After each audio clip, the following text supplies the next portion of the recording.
Hey Andy, time to review The Black Company. Thanks Andy.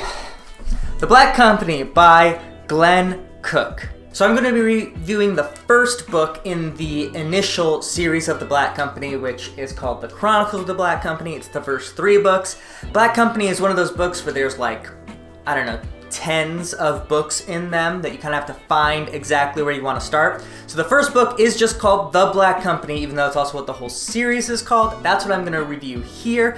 I'll also have reviews later on about the second 2 books in this first series, which is Shadows Linger and then The White Rose. But again, this is going to be just about Black Company, and this is going to be spoiler free because I want people to be able to watch this who want to read the book, because this is one of those really influential 90s books that I think have not been forgotten, but aren't widely read today, that I think should be, and I'll talk about that in this video.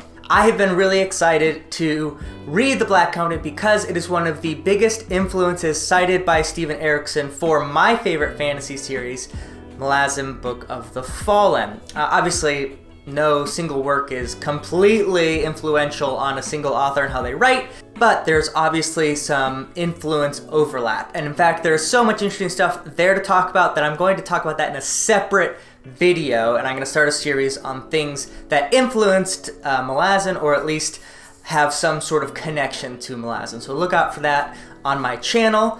But this is going to be about The Black Company. If you don't know, The Black Company is literally a company of mercenary soldiers, and this book really focuses on introducing you to a handful of the foot soldiers or various members of the chain of command in The Black Company. Glen Cook is a Vietnam War veteran himself and was highly influenced by his experiences in that war, as well as the experiences of his fellow soldiers. And obviously they aren't high-end generals or, politicians that normally we see the perspectives of in our fantasy genres. And the lasting influence of Cook, besides some other things that I'll talk about in a little bit, is that he focused on those little stories of individual soldiers and companies and squads within a larger army.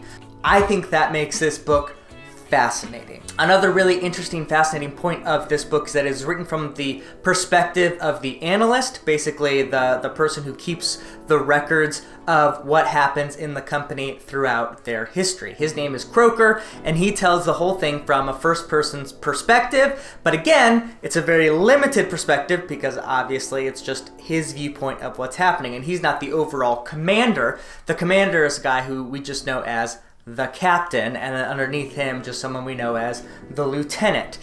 The story really unfolds as the Black Company changes hands as far as the employers who are employing them as a mercenary company. Initially, at the beginning of the story, they are hired to keep the peace in this large settlement, and then some treachery and some other things that happen allow them the opportunity to change employers. And this new employer is a larger empire that is seeking to take over different lands and territory. And this newer empire is not necessarily a good empire. In fact, they are ruled by someone called the Lady, who a lot of people think are very, very evil, or at least she is very, very evil in her group of sorcerers.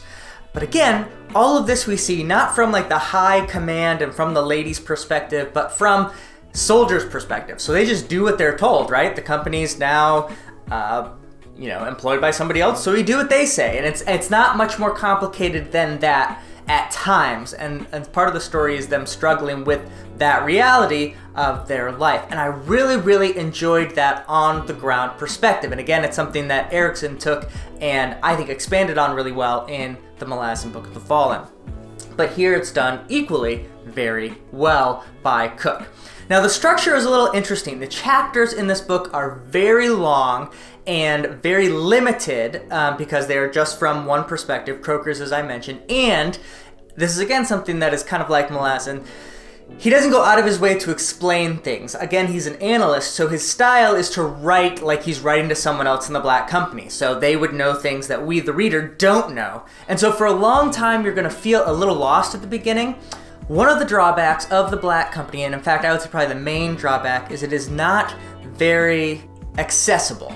you do have to work pretty hard to wrap your mind around the story and the characters, especially for the first, I would say, 2 to 3 chapters. The positive, of course, is that this is not a large book. This big old honking thing is not the whole book. This is 3 books. This is the whole Chronicles of the Black Company, the first 3 in an omnibus. So the first book is like that big. It's like something like 275.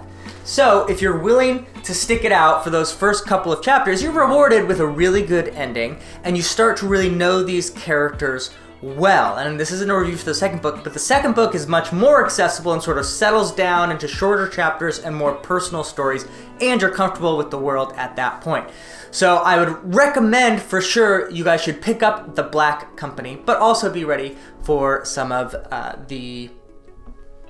some issues at the start. It's going to be a little harder to get into.